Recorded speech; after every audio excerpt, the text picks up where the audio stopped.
morning. So I know I have a lot of teachers in here, so I have a question for you. What is the best way to get kids to learn the lesson that you're trying to teach them? I ask this because my son is now 2, and he's not listening. Seriously, what are some of the ways that you get kids to learn, to let the lesson stick, like beyond just knowing it for the test? Have to make it fun. What's that? Play-Doh. Play-Doh. I didn't hear bribery or food. Not allowed? Not allowed? Oh. Jacob. Make it relate. Jacob, it's like God put you there for this. Make it relatable for what the kids like and understand, and that's perfect. See, that's one of the best ways that always worked on me growing up was you can memorize things. Okay, we're just going to roll with it. There we go. You can memorize things. You can write them out 1,000 times to really get it in there. But for me, many of the best lessons, the ones that stuck, were when the teachers made them come alive. They made me kind of see myself in it when they told a story. These stories have a power to them. Stories kind of write things in us that we can remember a lot better. Think of all the nursery rhymes with like morals to them. We remember them. All the fairy tales, we remember them.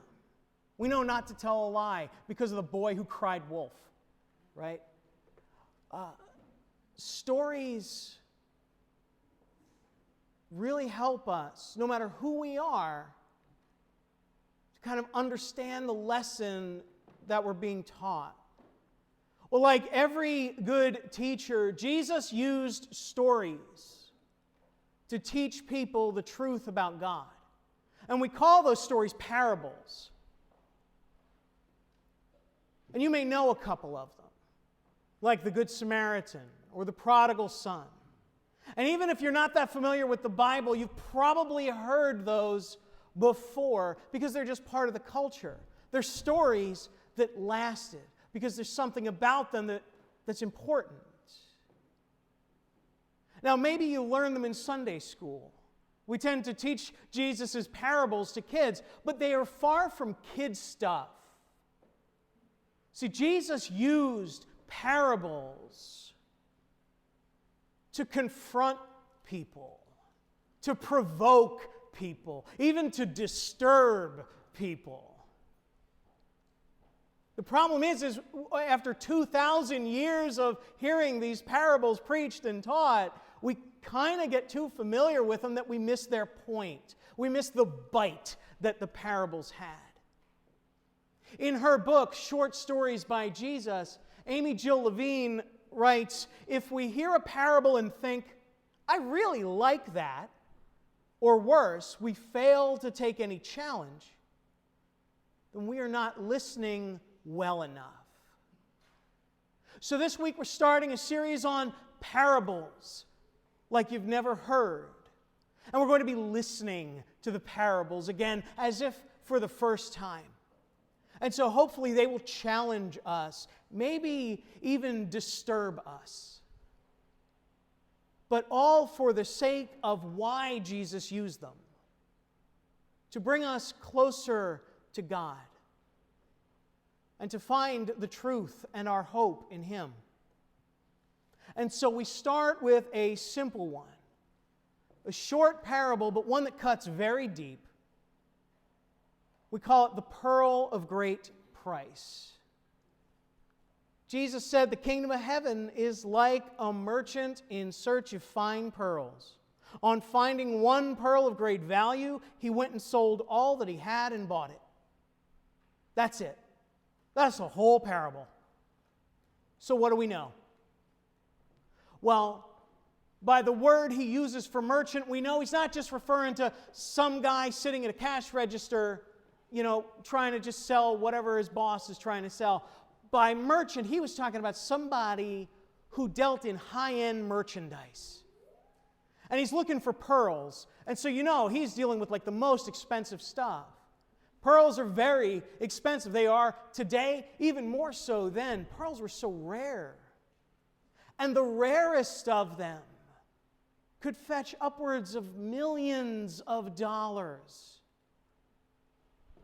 So somebody dealing in pearls was dealing with a lot of money. And then he finds one that's unlike any other one. It's so valuable. But here's the twist. And a good parable always has a twist to it. It's usually the twist that drives that lesson home, and it's often the twist that challenges and even disturbs us. We know what we'd expect the merchant to do, but instead, he doesn't get rich off of it. Rather, he sells everything just to have it. And when Jesus says everything, he means everything. He sold his stock of stuff in his warehouse, and then he sold the warehouse, and then he sold his home, and then he sold the clothes off his back. The phrase Jesus uses for everything meant every single thing. So there he is, without a stitch on, holding a pearl. And that's the end of the story. Jesus never tells us what happens next, right? We want to know, what did he do with the pearl? But we don't need to know what happens next. Because it's not about what happens next. Jesus wants us to sit with this image. And the image is kind of unsettling, isn't it? This merchant gave up everything, but more than just giving up his material stuff, he gave up his livelihood. He gave up being a merchant because he has nothing left to sell because he's not given up that pearl. So it's more than just giving up his stuff. It's changing who he is, changing the course of his life. And so to the people hearing it then, and even to us today, we think, that's kind of stupid. Why would anyone do that? It doesn't make sense. And that's the challenge. That's Jesus' point. Because in telling this parable, Jesus wants to get us to think about, what do we value most? Not what do we have that's worth more than other things, but what is so important to us that we would give up everything just to have it. So I ask you, what pearls are you searching for? And are any of them worth everything to you?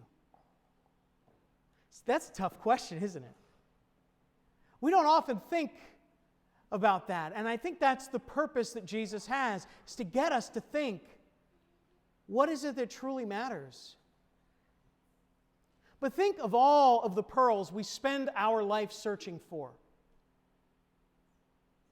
Whether it's material stuff, or education, or jobs, or relationships, or our security, or our health, or our accomplishments, or any of these things we think will make our life better. Think about how much of ourselves we pour into those things, but are they worth everything? Do any of them give us such satisfaction that we need nothing else? And my guess is no. Because there's always something else, isn't there?